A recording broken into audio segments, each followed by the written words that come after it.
lakas at liksi. Yan ang pinakita ng Pinoy tennis ace at world number 49 Alex Ayala sa practice game kaninang umaga sa Rizal Memorial Sports Complex Tennis Court, ang venue ng WTA 125 Philippine Women's Open na aarangkada na sa Lunes, January 26. Nakalaro niya sa practice game sina Lulu Sun ng New Zealand at Solana Sierra ng Argentina.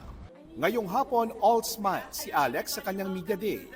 I'm here, I'm home, I'm so happy to be here. I'm alongside so many great Filipino athletes here at the draw. So I hope you guys can come out, support, and pray for us.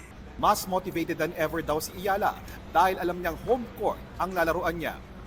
So surreal to have a home tournament and to see it come to life. Parang kung kailan lang ang layo-layo nitong dream na to. 12 taong gulang lang si Alex Ayala nang huling makapaglaro at makapag-ensayo dito sa Rizal Memorial Sports Complex, at sa kanyang pagbabalik para sa WTA 125, isang mural po ang itinayo kung saan makikita iba pang sports icon gaya ni Manny Pacquiao, Heidelin Diaz, Carlos Yulo, at ngayon ang patuloy na gumagawa ng kasaysayan, si Alex Ayala. I feel very flattered, no? Especially being alongside so many great names. I think that's a first mural for me, so you know, it's a new experience, it's new emotion. So I am very proud to do what I can.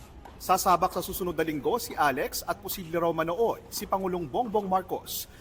He said, I want to watch Alex if given the opportunity and given the right timing. Ngayong araw nakita namin nag-iensayo ang ilan sa mga tennis stars sa Rizal Memorial Sports Complex. Para sa GMA Integrated News, JP Soriano, nakatutok 24 oras.